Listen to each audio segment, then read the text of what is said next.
Bienvenue au parc à thème Aquaworld, le plus grand aquarium au monde. Le parc à thème Aquaworld, le plus grand aquarium au monde, que tout le monde a envie de visiter au moins une fois dans sa vie. C'est là que travaille Daniel tous les jours. Son travail est de prendre soin des orques et de la logistique de leur spectacle, qui étaient les plus populaires parmi tous les aquariums à disposition, qui s'étendaient après un long tunnel sous-marin où des requins, des raies et autres poissons tropicaux nageaient. Le bassin des orques était aussi là où il y avait le plus de foule. Donc Daniel et son équipe avaient toujours beaucoup à faire. Mais puisqu'il était passionné par les orques, il se sentait fier de faire partie de cette équipe, même si c'était un travail très éprouvant physiquement. Puis un jour, après avoir nourri les orques tard dans la soirée, il était enfin libre de partir. Sur le chemin, il a remarqué de nombreux employés rassemblés devant un gros camion de logistique. Daniel a repéré son collègue Jacob et lui a demandé pourquoi tout le monde était rassemblé là. Et il a répondu « Daniel, quelque chose d'incroyable est arrivé. Des marins ont trouvé une sirène sur les côtes d'Argentine et elle a été capturée vivante. Aquaworld l'a achetée en privé. Il semblerait que les sirènes existent vraiment. On va être les premiers à la voir avant de prévenir la presse. Je n'arrive pas à croire que je vais voir une vraie sirène de mon vivant. » Au moment où il a fini ses explications, un énorme aquarium couvert d'un tissu noir a été sorti du camion et les gens ont bourdonné d'excitation. Ils criaient de retirer le tissu, qu'ils voulaient voir, que de toute façon elle allait être mise dans l'aquarium, etc. Mais les employés qui géraient la livraison ne les ont pas écoutés du tout et ont transporté l'aquarium sans dire un mot. Les autres employés, indignés, se sont précipités vers eux et ont enlevé de force le tissu noir qui cachait l'aquarium, révélant ce qu'il y avait à l'intérieur. C'était bien une sirène, accroupie dans un coin du bassin rempli d'eau de mer verdâtre. L'eau était si boueuse qu'il était difficile de voir. Daniel a aperçu le haut de son corps, qui était maigre comme une momie et révélait la forme de sa colonne vertébrale. C'était clairement une femme, même s'il ne pouvait pas voir son visage parce qu'elle avait la tête baissée. Ses longs cheveux flottant autour d'elle la faisaient ressembler à une humaine. Les employés s'émerveillaient, répétant qu'elle ressemblait à ce qu'ils avaient imaginé. Ils ont frappé le verre avec leurs mains. La sirène, qui était accroupie, s'est laissée flotter vers la surface, comme surprise. Sa queue semblait faire 2 mètres de long, et les écailles fines la recouvrant étaient hideuses et grotesques, plutôt que belles. Les gens ont hurlé de surprise, et les hommes de logistique ont de nouveau recouvert l'aquarium, avant de le faire entrer à l'intérieur. Daniel était tellement choqué par la sirène hideuse qu'il n'a pas réussi à dormir cette nuit-là. Le lendemain matin, il est retourné au travail malgré l'épuisement de sa nuit blanche, et a découvert un énorme bassin cylindrique au centre de l'aquarium, où la sirène devait être exhibée. Mais le bassin était étonnamment vide. Il est allé voir Jacob qui nettoyait le bassin, pour lui demander où était la sirène. Jacob lui a répondu qu'elle était en mauvaise santé, et qu'elle avait été mise en quarantaine pour la maintenir en vie. Une équipe spéciale avait été créée avec pour seule mission de restaurer sa santé.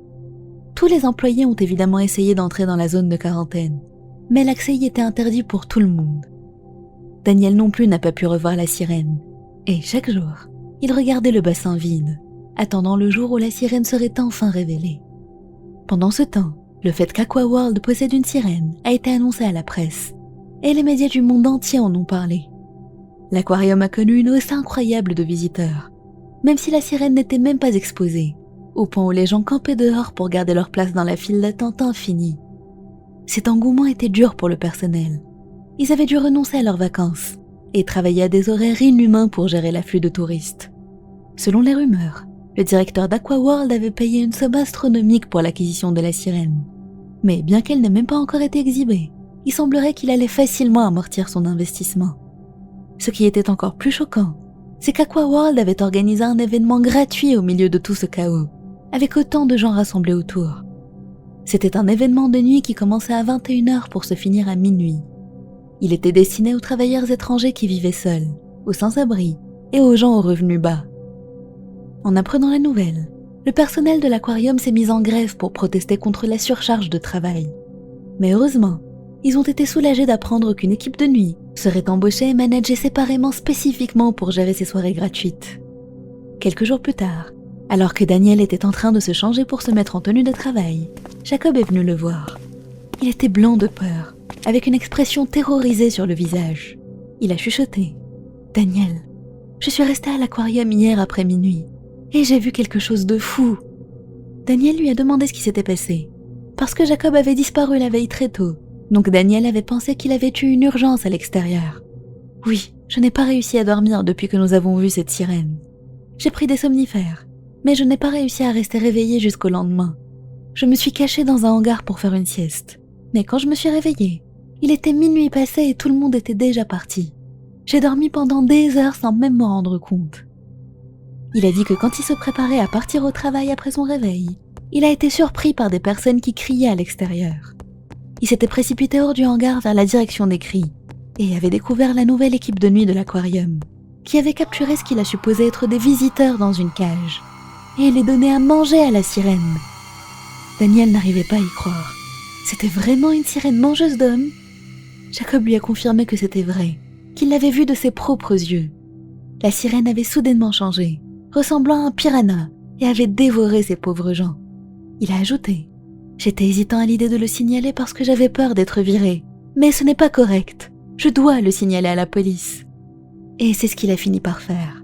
Il a tout raconté à la police, qui est venue à l'aquarium enquêter sur les circonstances du meurtre. Mais au final, ils n'ont trouvé aucune trace, aucun indice. L'affaire a donc été clôturée.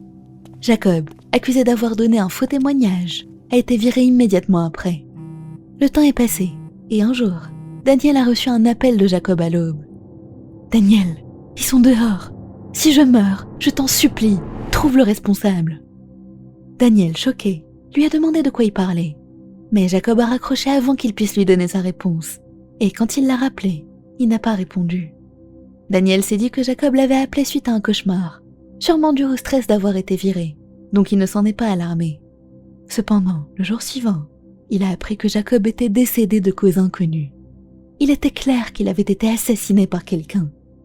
Daniel a senti le choc et la culpabilité le submerger en vagues. Il regrettait tellement de ne pas avoir signalé l'appel de Jacob à la police. De qui parlait-il? Qui était dehors? Et si ce que Jacob avait dit était vrai? Que l'aquarium organisait ses soirées gratuites pour capturer des gens à donner à la sirène comme repas? Peu à peu, le doute s'est insinué en lui. Peut-être que Jacob disait la vérité. Le jour suivant, lorsque Daniel est allé au travail le cœur lourd, il a trouvé des gens rassemblés autour du bassin de la sirène, qui était vide depuis si longtemps. La sirène avait enfin été mise à l'intérieur. Daniel s'est frayé un chemin à travers la foule et a enfin pu observer la créature en détail dans l'eau claire. La sirène dans le bassin ne ressemblait pas du tout à la sirène qu'il avait vue la toute première fois. La queue noire et les écailles hideuses étaient devenues turquoises, et le haut du corps, qui ressemblait à une momie avec la colonne vertébrale exposée, était devenu un corps de belle femme, avec une peau blanche et loin d'être maigre. La sirène a nagé jusqu'à la surface et a regardé les gens de haut. Son visage était d'une beauté époustouflante, malgré son regard vide. Les gens ont laissé échapper des exclamations d'émerveillement en l'admirant, pendant qu'elle était immobile tout en haut dans l'eau, fixant les gens en remuant la queue. En regardant la magnifique sirène, Daniel a commencé à douter de ce qu'avait dit Jacob. Comment une aussi belle créature pouvait-elle manger des gens? Mais il a décidé de mener l'enquête malgré tout. Alors que l'heure de la fermeture approchait, Daniel s'est dépêché de finir son travail pour se cacher dans le même hangar que Jacob. Il s'est allongé entre les cartons et a attendu la tombée de la nuit. À 21h, il a entendu une foule arriver. Ceux qui avaient remporté des places pour la soirée gratuite étaient arrivés. C'était très bruyant au début, puis petit à petit, c'est devenu de plus en plus silencieux alors que minuit approchait. Puis après un moment, Daniel a entendu un hurlement. Il s'est redressé en sursautant et s'est précipité hors du hangar pour aller directement au bassin de la sirène. Là, il s'est caché derrière un mur et a cherché l'origine des cris. C'était l'équipe de nuit qui avait capturé 3 touristes et les forçait à entrer dans une cage. Les malheureux suppliaient de les laisser partir, demandant pourquoi ils faisaient ça. Parmi eux, un homme d'origine latine a crié quelque chose. Au même moment, Dominique, le directeur d'Aquaworld, s'est avancé vers le groupe et a demandé « Vous êtes sûr que ces gens-là conviennent ?» Oui, parmi les travailleurs étrangers, ce sont eux qui n'ont pas de famille. Nous avons soigneusement sélectionné des gens qui ne sauront pas chercher s'ils disparaissent. Tous les autres visiteurs sont déjà partis, ne vous inquiétez pas. Dominique a hoché la tête avec satisfaction, puis a fait un signe de la main. Un camion avec une échelle est entré, pour transporter la cage des visiteurs piégés dans le bassin. Les malheureux, terrifiés, ont hurlé et secoué la cage. Lorsqu'elle a atteint le sommet du bassin, le personnel l'a poussée à l'intérieur Elle a instantanément coulé au fond. Les visiteurs se sont débattus pour ouvrir la porte, mais les employés avaient tout prévu. Et grâce à un système d'ouverture avec une corde, ils ont ouvert la porte. Les visiteurs sont sortis en se bousculant, et ont commencé à nager vers la surface. La sirène, qui regardait d'en haut depuis le début, a frappé un des hommes arrivés à son niveau avec sa queue et lui a violemment mordu le cou. Le bassin bleu a viré au rouge avec tout le sang. Les 2 autres personnes tendaient les bras à la surface, appelant à l'aide pour sortir du bassin. Le personnel s'est alors armé de harpons et les a poignardés dans les yeux.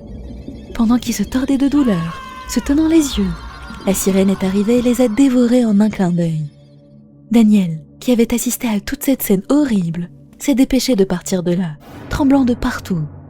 Aquaworld avait sûrement la police dans sa poche, pour avoir fermé l'enquête de Jacob aussi vite.